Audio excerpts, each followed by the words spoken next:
Condition ಆಗೇ ಮಾಡ್ತೀವಿ ಅನ್ನೋದಾದ್ರೆ ಹ್ಮ್ ವ್ಯಾಪಾರದ ಮೇಲೂ ಹೊಡೆತಾನೆ ಬೀಳುತ್ತೆ. ಹ್ಮ್ ಇದು ಅದರೇನು ಮುಚ್ಚುಮರೆ ಏನಿಲ್ಲ. ಹ್ಮ್ ಹ್ಮ್ ಸರ್ಕಾರದ ರೆವಿನ್ಯೂ ಕೂಡ ಹ್ಮ್ ಸ್ವಲ್ಪ ಕಡಿತ ಆಗ್ತದೆ. ಅಂದ್ರೆ ಖರ್ಗೆ ಅವರ ಹೇಳಿಕೆಯ ಹಿನ್ನೆಲೆ ಏನು ಅಥವಾ ಉದ್ದೇಶ ಏನಾಗಿರ್ಬೋದು? ಅಂದ್ರೆ ನಿಮಗೆ ಮೂಗುದಾರ ಹಾಕೋದಕ್ಕೆ ಅಥವಾ ನಿಮ್ಮನ್ನ ಹೆದರ್ಸೋಕೆ ಏನಾದ್ರೂ ಇದೆಯಾ, ಅಥವಾ ನಿಜವಾಗ್ಲೂ ಯುವಕರ ಬಗ್ಗೆ ಕನ್ಸರ್ನ್ ಇದೆಯಾ ಅವರಿಗೆ ಅಂತ? ನಮ್ಗೆ ನಾವೇನ್ ಸರ್ ನಾವ್ ಅದರಲ್ಲೇ ಮುಳುಗಿ ತೇಲಾಡ್ತಾ ಇದೀವಿ ಸರ್. ಈಗ ನಮ್ ಮೇಲೆ ಇನ್ನೇನ್ ಆಗ್ತಾರೆ ಸರ್ ಅವ್ರು, ಬೇರೆ ಎಲ್ಲ ಆಗೋಗಿದೆ, ಏನು ಉಳ್ಕೊಂಡಿಲ್ಲ ನಮ್ದು ಇವಾಗ. ಈಗ ಅವ್ರ ರೂಲ್ಸ್ ಫಾಲೋ ಮಾಡಿ, ಇದು ಕಾನೂನಲ್ಲೇ ಇದೆ ಸರ್, ಅದು ಮೊದ್ಲಿಂದನೂ ಇದೆ, ಇಷ್ಟು ವಯಸ್ಸಿನವ್ರು ಕೊಡಬಾರ್ದು ಅಂತ. ಅದ್ ನಾವು ಇವತ್ತವರೆಗೆ ಅಪ್ಲೈ ಮಾಡಿಲ್ಲ, ಮುಂದಕ್ಕೆ ಅಪ್ಲೈ ಮಾಡ್ಕೋಬೇಕಾಗುತ್ತೆ ಸರ್ ಅಷ್ಟೇ. ಬಟ್ ಅದರಿಂದ ಸರ್ಕಾರಕ್ಕೆ ರೆವಿನ್ಯೂ ಹೊಡೆತ ಅಂತ ಬಿದ್ದೇ ಬೀಳುತ್ತೆ.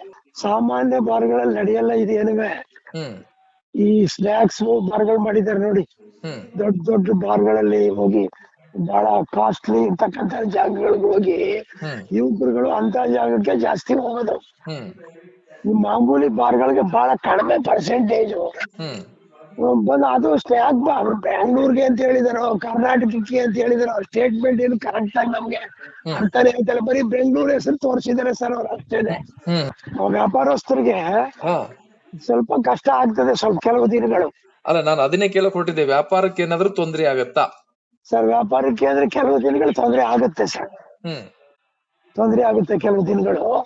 ಆಮೇಲೆ ಆಟೋಮೆಟಿಕ್ ಆಗಿ ಅದು ಒಂದು ರೂಪಕ್ಕೆ ಬರುತ್ತೆ ಸರ್. ಅದು ವಿಷಯ ಏನಂತಂದ್ರೆ, ಈಗ ನೂತನ ಸಚಿವರಾಗಿ ಗೃಹ ಸಚಿವರಾಗಿ ಬಂದಿದಾರಲ್ಲ ಪ್ರಿಯಾಂಕ ಖರ್ಗೆ ಅವರು, ಒಂದು ಆದೇಶ ಹೊರಡಿಸಿದ್ದಾರೆ. ಅದೇನಂದ್ರೆ ತಮಗೂ ಗೊತ್ತಿರ್ಬೋದು, 18 ವರ್ಷ ಅಥವಾ 21 ವರ್ಷದ ಒಳಗಿರುವಂತ ಯೂತ್ಸ್ ಗೆ ಸರಾಯಿ ಅಥವಾ ಮದ್ಯವನ್ನ ಬ್ಯಾನ್ ಮಾಡಬೇಕು, ಮಾರಾಟ ಮಾಡೋ ಹಾಗಿಲ್ಲ ಅನ್ನುವಂಥದ್ದು.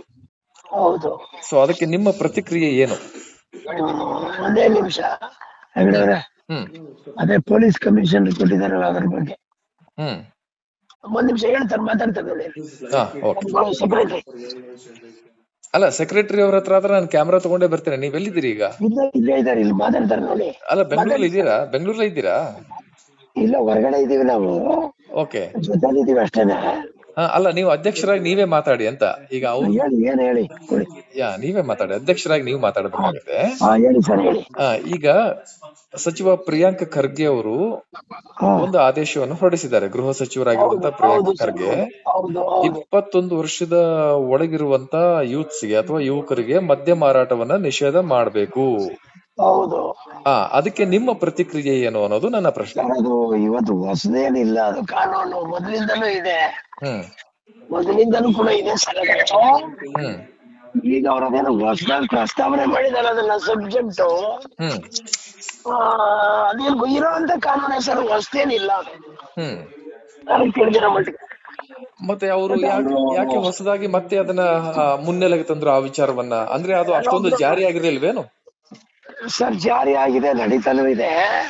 ಬಟ್ ಈಗ ಇದನ್ನ ಸರ್ಟಿಫಿಕೇಟ್ ತಗೋಬೇಕು ಅಂತ ಮಾಡಿದಾರಲ್ಲ ಒಂದು, ಮತ್ತೆ ಇದರಿಂದ ಡಿಪಾರ್ಟ್ಮೆಂಟ್ ಇಂದ ಅಥವಾ ಅವ್ರದ್ದು ಯಾಕೆ ID ಕಾರ್ಡ್ ಇದೆಯಲ್ಲ, ID ಕಾರ್ಡ್ ನೋಡ್ಕೊಂಡು ಅವ್ರಿಗೆ ಕೊಡ್ಬೇಕ ಬೇಡ ಅನ್ನೋದನ್ನ ಮತ್ತೆ ಒಂದು ಡಿಸೈಡ್ ಮಾಡ್ಕೋಬೇಕು ಅಂತ ನಮಗೆ ಹೊರಸಿದಾರೆ ಜವಾಬ್ದಾರಿ.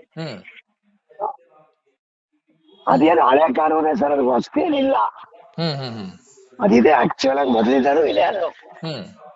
ಏನೋ ಪ್ರಿಯಾಂಕಾ ಖರ್ಗೆ ಅವ್ರಿಗೆ ಯಾರು MLA ಲೆಟರ್ ಕೊಟ್ರಂತೆ, ಅವ್ರಿಗೋಸ್ಕರ ಆ ಸ್ಟೇಟ್ಮೆಂಟ್ ಕೊಟ್ಟಿದ್ದಾರೆ ಸರ್. ಅದೇ ಏನ MLA ಅವರು ಏನಂತ ಲೆಟರ್ ಕೊಟ್ರಂತೆ? ನಮ್ಗೆ ಏನಂತೆ ಸರ್, ನಾವು ಫಾಲೋ ಮಾಡ್ತೀವಿ, ಅದ್ರ ಬಗ್ಗೆ ನಾವೇನ್ ತಲೆ ಕೆಡಿಸ್ಕೊಳಕ್ ಹೋಗಲ್ಲ.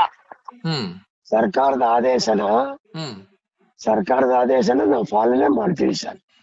ಅಲ್ಲ, ನೀವು ಹೇಳಿದ್ರಿ ಇದು ಏನು ಹೊಸದೇನಲ್ಲ, ಹಳೇದಿದು, ಮೊದಲಿಂದ ಜಾರಿಯಲ್ಲಿದೆ ಅಂತ ಹೇಳ್ತಾ ಇದ್ದೀರಿ. ಆದ್ರೆ ಯಾರೋ ಒಬ್ರು MLA ಅವರು ಲೆಟರ್ ಕೊಟ್ರು ಅಂತ ಹೇಳಿದ್ರಿ. MLA ಅವರು ಏನು ಸ್ಪೆಸಿಫಿಕ್ ಆಗಿ ಏನಂತ ಲೆಟರ್ ಕೊಟ್ರು? ಈ ಸ್ಪೆಸಿಫಿಕ್ ಆಗಿ ಅಂದ್ರೆ ಈ ಸಬ್ಜೆಕ್ಟ್ ಬಗ್ಗೆ, ಈ ತರ ಚಿಕ್ಕ ಹುಡುಗರುಗಳೆಲ್ಲ ಕುಡಿದು ಹಾಳಾಗ್ತಾ ಇದಾರೆ, ಇದಕ್ಕೆ ಒಂದು ಏನಾದ್ರು ಒಂದು ಬಿಗಿಯಾದಂತ ವ್ಯವಸ್ಥೆಯನ್ನ ಮಾಡಿ ಅಂತ ಅವ್ರು ಲೆಟರ್ ಕೊಟ್ಟಿದ್ದಾರೆ ಸರ್ ಅವರು. ಅದಕ್ಕೆ ಅವರು ಈ ತರ ನಾವು ಮಾಡ್ತಾ ಇದೀವಿ ಅದ್ರ ಬಗ್ಗೆ ಒಂದು ಆನ್ಸರ್ ಮಾಡಿದ್ದಾರೆ. ಅಲ್ಲ, ನನ್ನ ಪ್ರಶ್ನೆ, ನೆಕ್ಸ್ಟ್ ಪ್ರಶ್ನೆ ಏನು ಅಂತಂದ್ರೆ, ಈಗ 21ರಿಂದ 18 ಒಳಗಿರುವಂತ ಯುವಕರು ಮದ್ಯವನ್ನ ಕುಡಿಬಾರದು, ಅದು ಒಳ್ಳೇದು, ಯಾಕಂದ್ರೆ ಸಮಾಜಕ್ಕೆ ಒಳ್ಳೇದಲ್ಲ ಅದು.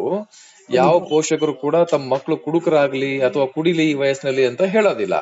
ಖಂಡಿತ. ಆದ್ರೆ ಈಗ ತಂದೆ ತಾಯಿಗಳಿಗೆ ಹೇಳ್ದೆ ಕೇಳ್ದೇನೆ ಎಷ್ಟೊಂದು ಮಕ್ಕಳು ಕುಡಿತಾ ಇದ್ದಾರೆ. ಈಗ ಹೌದು ಅವರು ಬರ್ತಾರೆ, ಬಾರಿಗೆ ಬರ್ತಾರೆ, ಡ್ರಿಂಕ್ಸ್ ಮಾಡ್ತಾರೆ, ಹೋಗ್ತಾರೆ. ಸೊ ಈಗ ಐಡಿ ಕಾರ್ಡ್ ತೋರಿಸಿ ಅಂತಂದ್ರೆ ಕಷ್ಟ ಆಗ್ಲಿಕ್ಕಿಲ್ವಾ? ಅಂದ್ರೆ ಕಷ್ಟ ಸ್ವಲ್ಪ ಯಾರಿಗೆ ಅಂತಂದ್ರೆ ಸ್ವಲ್ಪ ಹಾ ವ್ಯಾಪಾರಸ್ಥರಿಗೆ ಹಾ ಸ್ವಲ್ಪ ಕಷ್ಟ ಆಗ್ತದೆ ಸ್ವಲ್ಪ ಕೆಲವು ದಿನಗಳು. ಅಲ್ಲ, ನಾನು ಅದನ್ನೇ ಕೇಳಕ್ ಹೊರಟಿದ್ದೆ, ವ್ಯಾಪಾರಕ್ಕೆ ಏನಾದ್ರೂ ತೊಂದ್ರೆ ಆಗತ್ತಾ? ಸರ್ ವ್ಯಾಪಾರಕ್ಕೆ ಅಂದ್ರೆ ಕೆಲವು ದಿನಗಳು ತೊಂದರೆ ಆಗುತ್ತೆ ಸರ್, ಹ್ಮ್ ತೊಂದರೆ ಆಗುತ್ತೆ ಕೆಲವು ದಿನಗಳು. ಹ್ಮ್ ಆಮೇಲೆ ಆಟೋಮೆಟಿಕ್ ಆಗಿ ಅದು ಒಂದು ರೂಪಕ್ಕೆ ಬರುತ್ತೆ ಸರ್ ಅದು. ಹ್ಮ್ ಹ್ಮ್ ಹ್ಮ್ ಹ್ಮ್ ಅಲ್ಲ, ಈಗ ಇದಕ್ಕೆ ನಿಮ್ಗೆ ಸಹಮತ ಇದೆಯಾ? ಈಗ ಬಿಸ್ನೆಸ್, ಈಗ ನೋಡಿ ಸರ್, ಈಗ ವ್ಯವಹಾರ ಮಾಡೋಕೆ ಅಂದ್ರೆ ವ್ಯವಹಾರಕ್ಕೆ ಕೂತಿರ್ತಾರೆ. ಈಗ ಓಕೆ ಸಾರಾಯಿ ಅಂಗಡಿ ಇಟ್ಕೊಂಡಿರೋರು, ಅದಕ್ಕೆ ಲೈಸೆನ್ಸ್ ತಗೊಂಡಿರೋರು, ಸಾಕಷ್ಟು ಇನ್ವೆಸ್ಟ್ಮೆಂಟ್ ಮಾಡಿರ್ತಾರೆ. ಈಗ ಈ ತರ ಆದೇಶ ಹೊರಡಿಸೋದ್ರಿಂದ ಸರ್ ನಿಮ್ಮ ಇದು ವ್ಯಾಪಾರಕ್ಕೆ ಕಡಿತ ಅಥವಾ ಕುಂಠಿತ ಆಗತ್ತಾ ಅನ್ನೋದು ನನ್ನ ಪ್ರಶ್ನೆ. ಸಾಹೇಬ್ರೆ, ಈಗ ನಾನ್ ಹೇಳೋದೇನ್ ಗೊತ್ತಾ ತಮ್ಗೆ, ಹ್ಮ್ ಇದು ಸಾಮಾನ್ಯ ಬಾರ್ಗಳಲ್ಲಿ ನಡೆಯಲ್ಲ ಇದೇನುವೆ. ಹ್ಮ್ ಈ ಸ್ನಾಕ್ಸ್ ಬಾರ್ಗಳು ಮಾಡಿದ್ದಾರೆ ನೋಡಿ, ಹ್ಮ್ ದೊಡ್ಡ ದೊಡ್ಡ ಬಾರ್ಗಳಲ್ಲಿ ಹೋಗಿ ಬಹಳ ಕಾಸ್ಟ್ಲಿ ಇರ್ತಕ್ಕಂತ ಜಾಗಗಳಿಗೆ ಹೋಗಿ ಹ್ಮ್ ಯುವಕರುಗಳು ಅಂತ ಜಾಗಕ್ಕೆ ಜಾಸ್ತಿ ಹೋಗೋದು. ಹ್ಮ್ ಈ ಮಾಮೂಲಿ ಬಾರ್ಗಳಿಗೆ ಬಹಳ ಕಡಿಮೆ ಪರ್ಸೆಂಟೇಜ್ ಹ್ಮ್ ಬಂದು. ಅದು ಸ್ನ್ಯಾಕ್ ಬಾರ್ ಬ್ಯಾಂಗ್ಳೂರ್ಗೆ ಅಂತ ಹೇಳಿದಾರೋ ಕರ್ನಾಟಕಕ್ಕೆ ಅಂತ ಹೇಳಿದಾರೋ ಸ್ಟೇಟ್ಮೆಂಟ್ ಏನು ಕರೆಕ್ಟ್ ಆಗಿ ನಮ್ಗೆ ಹ್ಮ್ ಅಂತಾನೆ ಹೇಳ್ತಾರೆ. ಬರೀ ಬೆಂಗಳೂರು ಹೆಸರು ತೋರಿಸಿದಾರೆ ಸರ್ ಅವ್ರು ಅಷ್ಟೇನೆ. ಹ್ಮ್ ಹ್ಮ್ ಹ್ಮ್ ನಾವು ಪರ್ಸೆಂಟೇಜ್ ಕಲೆಕ್ಟ್ ಮಾಡಿದಾಗ ಇಷ್ಟು ಜನ ಮದ್ಯ ವ್ಯಸನಿಗಳಿದ್ದಾರೆ, ಹ್ಮ್ 100ರಲ್ಲಿ 30 ಜನ ಇದ್ದಾರೆ, ಹ್ಮ್ ಇಲ್ಲಿ 70 ಜನದ ಏನೂ ಇಲ್ಲ ಅಂತ ಹೇಳ್ಕೊಂಡಿದ್ದಾರೆ ಅವರು. ಹ್ಮ್ ಅದು ಹೆಂಗೆ, ಅದು ಯಾವ ಪರಿಶೋಧನೆ ಮೇಲೆ ಮಾಡಿದ್ದಾರೆ ನಮ್ಗೆ ಅದು ಅರ್ಥ ಆಗ್ತಾ ಇಲ್ಲ ಸರ್. ಈಗ ಕರ್ನಾಟಕದಲ್ಲಿ 4-5% ಈಗೇನ್ ಖರ್ಗೆ ಅವ್ರು ಹೇಳಿದಾರಲ್ಲ, ಆ ವಯೋಮಾನದ ಹುಡುಗರಿದ್ದಾರೆ. ಹೌದು ಅಂದ್ರೆ ಅಂಕಿ ಸಂಖ್ಯೆದಲ್ಲಿ ಹೇಳೋದಾದ್ರೆ, ರಫ್ ಆಗಿ ಹೇಳೋದಾದ್ರೆ 30-35 ಲಕ್ಷ ಜನ ಇದ್ದಾರೆ, ಈ ವಯಸ್ಸಿನ ಹುಡುಗರಿದ್ದಾರೆ. ಅವ್ರು ಹೇಳಿರೋದು ಸರ್. ಹಾ ಈಗ ಬೆಂಗಳೂರೊಂದನ್ನೇ ಕಾನ್ಸಂಟ್ರೇಟ್ ಮಾಡಿದ್ರೆ ಇದ್ರ ಸಂಖ್ಯೆ ಇನ್ನೂ ಕಡಿಮೆ ಆಗಬಹುದೇನೋ. ಓವರ್ ಆಲ್ ಕರ್ನಾಟಕದ ಬಗ್ಗೆ ಹೇಳೋದಾದ್ರೆ ಒಂದು 30-35 ಲಕ್ಷ ಯುವಕರಿದ್ದಾರೆ. ಅದರಲ್ಲಿ ಈ 35 ಲಕ್ಷನೂ ಕುಡಿತಾರೆ ಅಂತ ಹೇಳಕ್ ಆಗಲ್ಲ ಸರ್. ಕಂಡೀಷನ್ ಆಗೇ ಮಾಡ್ತೀವಿ ಅನ್ನೋದಾದ್ರೆ ಹ್ಮ್ ವ್ಯಾಪಾರದ ಮೇಲೂ ಹೊಡೆತಾನೆ ಬೀಳುತ್ತೆ. ಹ್ಮ್ ಇದು ಅದನ್ನೇನು ಮುಚ್ಚುಮರೆ ಏನಿಲ್ಲ. ಹ್ಮ್ ಹ್ಮ್ ಸರ್ಕಾರದ ರೆವೆನ್ಯೂ ಕೂಡ ಹ್ಮ್ ಸ್ವಲ್ಪ ಕಡಿತ ಆಗ್ತದೆ. ಅಂದ್ರೆ ಖರ್ಗೆ ಅವರ ಹೇಳಿಕೆಯ ಹಿನ್ನೆಲೆ ಏನು ಅಥವಾ ಉದ್ದೇಶ ಏನಾಗಿರ್ಬೋದು? ಅಂದ್ರೆ ನಿಮಗೆ ಮೂಗುದಾರ ಹಾಕೋದಕ್ಕೆ ಅಥವಾ ನಿಮ್ಮನ್ನ ಹೆದರ್ಸೋಕೆ ಏನಾದ್ರೂ ಇದೆಯಾ, ಅಥವಾ ನಿಜವಾಗ್ಲೂ ಯುವಕರ ಬಗ್ಗೆ ಕನ್ಸರ್ನ್ ಇದೆಯಾ ಅವರಿಗೆ ಅಂತ? ನಮ್ಗೆ ನಾವೇನ್ ಸರ್, ನಾವ್ ಅದರಲ್ಲೇ ಮುಳುಗಿ ತೇಲಾಡ್ತಾ ಇದೀವಿ ಸರ್. ಈಗ ನಮ್ಮೇಲೆ ಇನ್ನೇನ್ ಆಗ್ತಾರೆ ಸರ್ ಅವ್ರು, ಬೇರೆ ಎಲ್ಲ ಆಗೋಗಿದೆ, ಏನು ಉಳ್ಕೊಂಡಿಲ್ಲ ನಮ್ದು ಇವಾಗ. ಹ್ಮ್ ಈಗ ಅವ್ರ ರೂಲ್ಸ್ ಫಾಲೋ ಇದು ಕಾನೂನಲ್ಲೇ ಇದೆ ಸರ್, ಅದು ಮೊದ್ಲಿಂದಲೂ ಇದೆ, ಇಷ್ಟು ವಯಸ್ಸಿನವ್ರು ಕೊಡಬಾರ್ದು ಅಂತ. ಅದ್ ನಾವು ಇವತ್ತವರೆಗೆ ಅಪ್ಲೈ ಮಾಡಿಲ್ಲ, ಮುಂದಕ್ಕೆ ಅಪ್ಲೈ ಮಾಡ್ಕೋಬೇಕಾಗುತ್ತೆ ಸರ್ ಅಷ್ಟೇ. ಬಟ್ ಅದರಿಂದ ಸರ್ಕಾರಕ್ಕೆ ರೆವಿನ್ಯೂ ಹೊಡೆತ ಅಂತ ಬಿದ್ದೇ ಬೀಳುತ್ತೆ. ಕರೆಕ್ಟ್. ಈಗ ನೀವ್ ಹೇಳಿದ್ರಿ ಮೊದಲಿಂದ ಇದೆ ಅಂತ ಹೇಳಿ, ಬಟ್ ನೀವು ನೋಡ್ದಂಗೆ, ನೀವು ಗಮನಿಸ್ದಂಗೆ ಈ 18-21 ಒಳಗಿನವರು ಬರ್ತಿದ್ರಲ್ವಾ ಬಾರ್ಗಾಗ್ಲಿ ಅಥವಾ ಡ್ರಿಂಕ್ಸ್ ತಗೊಳಕ್ಕಾಗ್ಲಿ ಬರ್ತಾ ಇದ್ರು. ನಾವು ಗೆಸ್ ಮಾಡಕ್ ಆಗಲ್ವಲ್ಲ ಸರ್ ಎಷ್ಟು ವಯಸ್ಸಾಗಿದೆ ಅಂತ. ಈಗ ಅವ್ರ ಐಡಿ ಕಾರ್ಡ್ ಕೊಟ್ರಪ್ಪ ನಾವು ಗೆಸ್ ಮಾಡ್ಬೋದು, ಸುಮ್ನೆ ಹೆಂಗ್ ಗೆಸ್ ಮಾಡಕ್ಕಾಗತ್ತೆ? ಅಲ್ಲ, ಈ ಮೊದಲು ಬರ್ತಾ ಇದ್ರು, ಐಡಿ ಕಾರ್ಡ್ ಅದೇನ್ ಚೆಕ್ ಮಾಡ್ತಾ ಇರ್ಲಿಲ್ಲ, ಹಂಗೆ ಸರಾಗವಾಗಿ ನಡ್ಕೊಂಡು ಹೋಗ್ತಾ ಇತ್ತು ಅಲ್ವರಾ? ಬಹಳ ಪರ್ಸೆಂಟೇಜ್ ಬಹಳ ಕಡಿಮೆ ಸರ್, ಕಡಿಮೆ. ಈಗ ಈಗ ಈಗ ಬಂದಿರುವಂತ ಸಮಸ್ಯೆ ಏನ್ ನಿಮಗೆ? ಈಗ ಎಲ್ರದ್ದು ಐಡಿ ಕಾರ್ಡ್ ಚೆಕ್ ಮಾಡುವಂತ ಪರಿಸ್ಥಿತಿ ಬಂತ ಹೇಗೆ ನಿಮಗೆ? ಗೊತ್ತಿಲ್ಲ ಸರ್, ಇನ್ನು ಏನ್ ಕಾನೂನು ಮಾಡ್ತಾರೆ ಸರ್ಕಾರದವರು, ಅದು ಬಂದಾಗ ನಾವು ಅದ್ರ ಬಗ್ಗೆ ತೀರ್ಮಾನ ತಗೊಳ್ತೀವಿ. ಓಕೆ, ಅಂದ್ರೆ ಅಫಿಷಿಯಲ್ ಆಗಿ ನಿಮ್ಗೆ ಇನ್ನೂ ಆದೇಶ ಬಂದಿಲ್ಲ ಅಂತೀರಿ? ಇವತ್ತು ಪತ್ರಿಕೆನಲ್ಲಿ ಬಂದಿದೆ ಅಷ್ಟೇ. ಸೊ ಆಸ್ ಯೂಶುವಲ್ ನಡ್ಕೊಂಡು ಹೋಗುತ್ತೆ ಅಂತೀರಿ ನೀವು? ಹೌದು. ಓಕೆ. ಈ ಮೂಲಕ, ನಮ್ಮ ವಾಹಿನಿ ಮೂಲಕ ಸರ್ಕಾರಕ್ಕೆ ಅಥವಾ ಸಂಬಂಧಪಟ್ಟಂತ ಸಚಿವರಿಗೆ ಪ್ರಿಯಾಂಕ್ ಖರ್ಗೆ ಅವ್ರಿಗೆ ಏನಾದ್ರು ಹೇಳ ಬಯಸ್ತೀರಾ ತಾವು ಅಧ್ಯಕ್ಷರಾಗಿ? ಸರ್ ಹೇಳುವಂತದ್ದು ಏನಿಲ್ಲ, ಹೇಳುವಂತದ್ದು ಈಗ ಅವರೊಬ್ರು ಸರ್ಕಾರದ ಒಂದು ಭಾಗ ಪಾರ್ಟ್, ಅವ್ರಿಗೆ ನಾವೇನು ಕಾನೂನು ಮಾಡೋರು ಅವರೇನೆ ಅಲ್ವಾ, ನಾವು ಅವ್ರಿಗೇನು ಹೇಳಕ್ ಬರಲ್ಲ. ಅದ್ ಏನ್ ಅವ್ರ ಮನಸ್ಸಿನಲ್ಲಿ ಏನಿದೆ ಅನ್ನೋದು ಮುಂದಿನ ದಿನಗಳಲ್ಲಿ ಗೊತ್ತಾಗುತ್ತೆ. ಅಲ್ಲ, ಇದು ಜಾರಿ ಮಾಡಕ್ ನಿಮ್ಗೆ ಆಗತ್ತಾ ಅಥವಾ ಇಲ್ವಾ ಅಂತ? ಈ ಕಾನೂನನ್ನ ಜಾರಿ ಮಾಡಕ್ ಆಗತ್ತಾ ಇಲ್ವಾ ನಿಮಗೆ? ಸರ್ಕಾರ ಮನಸ್ಸು ಮಾಡಿದ್ರೆ ಮಾಡ್ಬೋದು ಸರ್, ಅದೇನ್ ದೊಡ್ಡ ವಿಚಾರ ಏನಲ್ಲ.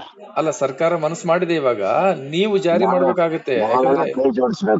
ಕೈ ಜೋಡಿಸ್ಬೇಕು. ನಿಮ್ಗೆ ವ್ಯಾಪಾರಕ್ಕೆ ಹೊಡೆತ ಬೀಳುತ್ತಾ ಅಂತ ಹೇಳ್ತಾ ಇದ್ದೀರಲ್ಲ, ಸರ್ಕಾರ ಜೊತೆ ಏನಾದ್ರು ಮಾತಾಡ್ತೀರೇನು ಈ ಬಗ್ಗೆ?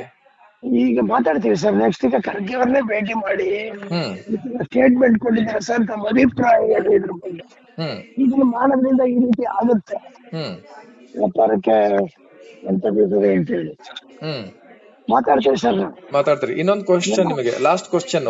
ಈಗ 18ರಿಂದ 21 ಒಳಗಿನ ಹುಡುಗರನ್ನ ಕಂಡು ಹಿಡಿಯೋದು ನೀವು ID ಕಾರ್ಡ್ ತೋರಿಸಿ ಅಂತ ಹೇಳ್ತೀರಿ ನೀವು. ಅಲ್ಲಿ CCTV ಇರುತ್ತೆ, ಇನ್ನೊಂದಿರುತ್ತೆ ಅಂತ ಹೇಳ್ತಾ ಇದ್ದಾರೆ, ಹೌದಾ? ಈಗ ಓಕೆ.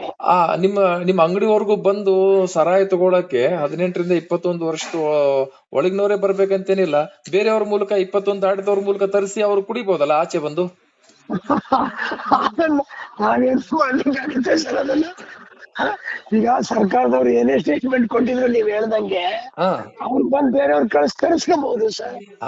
ಅವ್ರಿಗೇನ್ ಕೊಡಕ್ಕಾಗಲ್ಲ ಅಂತ ಹೇಳಕ್ಕಾಗಲ್ಲ ಅವ್ರಿಗೆ. ಅವಾಗ ಏನ್ ಮಾಡ್ತೀರಾ? ಸರ್ಕಾರದವ್ರು ಏನ್ ಮಾಡ್ತಾರೆ? ಅವಾಗ ಏನು ಮಾಡಕ್ ಕಷ್ಟನೇ ಇದೆ ಸರ್. ಅದೆಲ್ಲ ಹುಡುಕ್ತಾ ಕೂತ್ಕೊತೀನಿ ಅಂದ್ರೆ, ಕಾನೂನು ಪ್ರಕಾರನೇ ಮಾಡ್ತೀನಿ ಅಂದ್ರೆ ಏನೂ ಮಾಡಕ್ ಆಗಲ್ಲ ಸರ್. ಈಗ ತಮ್ಗೊಂದು ಉದಾಹರಣೆ ಕೊಡ್ತೀನಿ ಸರ್. CL2 ನಲ್ಲಿ ಲೂಸ್ ಮಾಡಬಾರ್ದು ಅಂತ ಇದೆ. ಎಲ್ಲಿ?